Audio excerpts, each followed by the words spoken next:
Sheikh Mujibur Rahman, the leader of East Pakistan, declared the region an independent republic, which he said will be called Bangladesh. 1971 সালের মার্চের শেষ দিকে স্বাধীনতার ঘোষণা জিয়াউর রহমানই দিয়েছেন। এ নিয়ে কোনো বিতর্ক নেই। বিতর্ক হলো শহীদ জিয়া নিজে নির্দেশ দিয়েছেন নাকি কারো পক্ষে দিয়েছেন।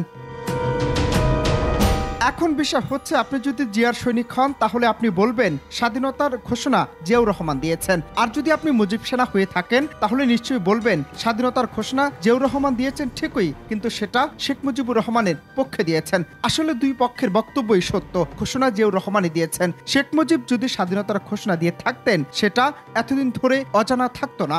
7ই মার্চে তখন কিন্তু দেশের যে অবস্থা ছিল, আমি কিন্তু শিশু ছিলাম না, কারণ 71 সালের 7ই মার্চে আমার বয়স 17 বছর ছিল। তো সুতরাং সেই সময় যখন এটা হলো, তখন দেখা গেল প্রত্যেকটা মানুষ দেশের শেখ মুজিবের কাছ থেকে স্বাধীনতার ঘোষণার জন্য অপেক্ষা করছিল, যে আজকে উনি স্বাধীনতার ঘোষণা দেবেন।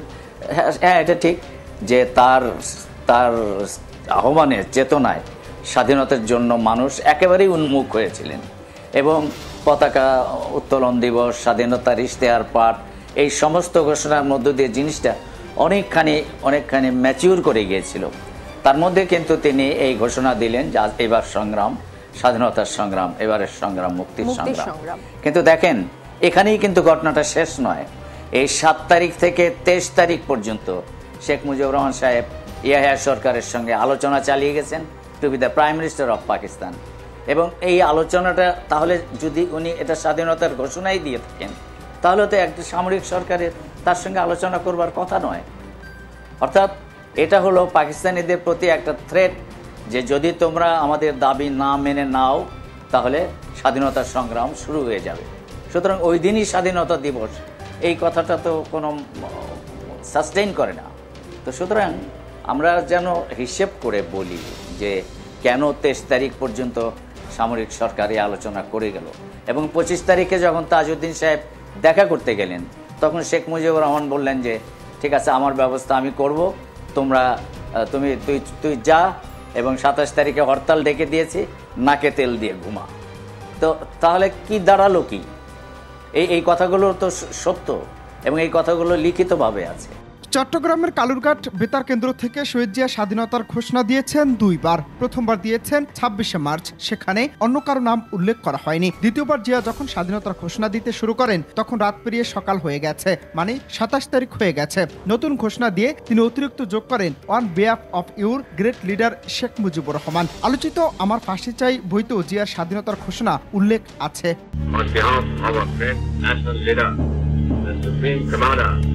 Of Bangladesh, Sheikh Mujibur Rahman, do hereby proclaim the independence of Bangladesh. Joy Bangla. কিন্তু রাজনৈতিক নেতৃত্বের পরিবর্তে কেন একজন মেজরকে স্বাধীনতার ঘোষণা দিতে হলো? কেন শেখ মুজিব স্বাধীনতার ঘোষণা দেননি? পাকিস্তানি বাহিনীর হাতে আটক হওয়ার আগে তার কি কোনো সুযোগ ছিল না? এই বিষয়টি নিয়ে জনমনে হাজার প্রশ্ন। প্রকৃত তথ্য হচ্ছে, পাকিস্তানি সেনাবাহিনীর হাতে শেখ মুজিব আটক হননি, বরং তিনি আত্মসমর্পণ করেছে, এমন কথাও বলছেন অনেকে। 25 মার্চ তারিখে এই ঐতিহাসিক পিলখানার উপর আক্রমণ চালায়, তারা আক্রমণ চালায় রাজারবাগ, আক্রমণ চালায় বিশ্ববিদ্যালয়, আক্রমণ চালায় আমার বাসভবনে। সেদিন আমি যখন পিলখানায় কন্ট্যাক্ট করার চেষ্টা করি, আমি দেখতে পাই যে পিলখানার উপর তারা আঘাত এনেছে, চরম আঘাত। আমি বাধ্য হয়ে এই বাংলাদেশ রাইফেলের চট্টগ্রামের বাহিনীর হেডকোয়ার্টারের সঙ্গে যোগাযোগ স্থাপন করার চেষ্টা করি। সেখানে আমার মেসেজ পাঠিয়ে দিই, তারা সেই মেসেজ বাংলার গ্রামে গ্রামে পৌঁছে দেয়। যখন পাক বাহিনী ঢাকা অপারেশন সার্চলাইট শুরু করেছিল, সে ভয়াল রাতে শেখ মুজিবকে নিয়ে পালিয়ে যাওয়ার ইচ্ছা ছিল তাজউদ্দিন আহমেদের। তাজউদ্দিন আহমেদের পরিকল্পনা ছিল শেখ মুজিব স্বাধীনতার ঘোষণা দেবেন, তারপর তারা আন্ডারগ্রাউন্ডে চলে যাবেন, সেখান থেকে মুক্তিযুদ্ধ পরিচালনা করবেন। কিন্তু শেখ মুজিব তাকে হতাশ করে স্বাধীনতার ঘোষণা তো দিলেনই না, বরং তখন তাজউদ্দিন আহমেদের কথাকে খুব একটা গুরুত্ব দেননি শেখ মুজিব। তাজউদ্দিন আহমেদের বরাত দিয়ে তার বড় মেয়ে শারমিন আহমেদ তাজউদ্দিন আহমেদ নেতা ও পিতা বইতে লিখেছেন, মুজিব ভাই, বাঙালি জাতির অবিসংবাদিত নেতা হলেন আপনি। আপনার নেতৃত্বের পরেই তারা সম্পূর্ণ ভরসা করে রয়েছে। মুজিব কাকু বললেন, তোমরা যা করবার করো, আমি কোথাও যাব না। শারমিন তার বইতে লিখেছেন, পূর্ব পরিকল্পনা অনুযায়ী আব্বু স্বাধীনতার ঘোষণা নিয়ে এসেছিলেন এবং টেপ রেকর্ডার নিয়ে এসেছিলেন, কিন্তু সেখানে ঘোষণা এবং স্বাধীনতার ঘোষণায় স্বাক্ষর দিতে মুজিব কাকু অস্বীকৃতি জানিয়েছেন।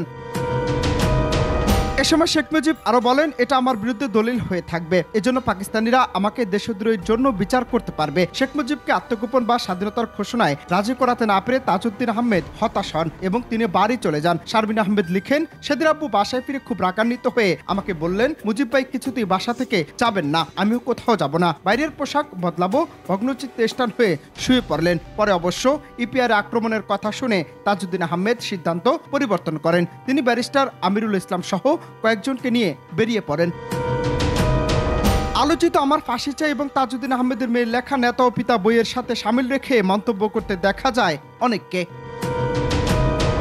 তবে মুক্তিযুদ্ধের সময় আওয়ামী লীগ অর্থাৎ শেখ মুজিব স্বাধীনতা ঘোষণা করার সাহস পায়নি। স্বাধীনতা ঘোষণা করেছে জিয়াউর রহমান, যুদ্ধ করেছে এদেশের মানুষ, আর তারা সীমান্ত পাড়ি দিয়ে আরামায়েশ করছে। সেই দল এখন মুক্তিযুদ্ধের দল হয়েছে। যুদ্ধ না করলে যোদ্ধা হয় কি করে? প্রশ্ন রেখে বেগম জিয়া বলেন, মুক্তিযুদ্ধ দল বিএনপি, জিয়াউর রহমান স্বয়ং যুদ্ধ করেছেন। সবকিছুর হিসেব নিকেশ মিলিয়ে এবার সাধারণ মানুষের মনে প্রশ্ন জেগেছে এই স্বাধীনতা কিংবা স্বাধীনতার ঘোষণা নিয়ে। সামাজিক যোগাযোগ মাধ্যমে দেয়া রাজনৈতিক নেতা কিংবা তৎকালীন সময়ে ইতিহাসের সাক্ষী হওয়া ব্যক্তিদের বক্তব্যে কি বোঝা যাচ্ছে সেটি নিয়ে প্রশ্ন থেকে যায়। তাহলে কি স্বাধীনতার পক্ষে ছিলেন না শেখ মুজিব? সেটা নিয়েও নানান মহলে হাজার প্রশ্ন, কিন্তু সেই সাথে আবার মনে প্রশ্ন জাগে, 7ই মার্চের ভাষণেই তো স্বাধীনতার মহাজাগতিক ডাক দিয়েছিলেন শেখ মুজিব। তাহলে শেখ মুজিব স্বাধীনতার পক্ষে ছিলেন কিনা এমন প্রশ্ন মনে জাগা কি আদৌ যৌক্তিক? প্রশ্ন রাখা হলো সাধারণ মানুষের কাছে। অনন্ত হাসান মাসুদ, বাংলা টিভি।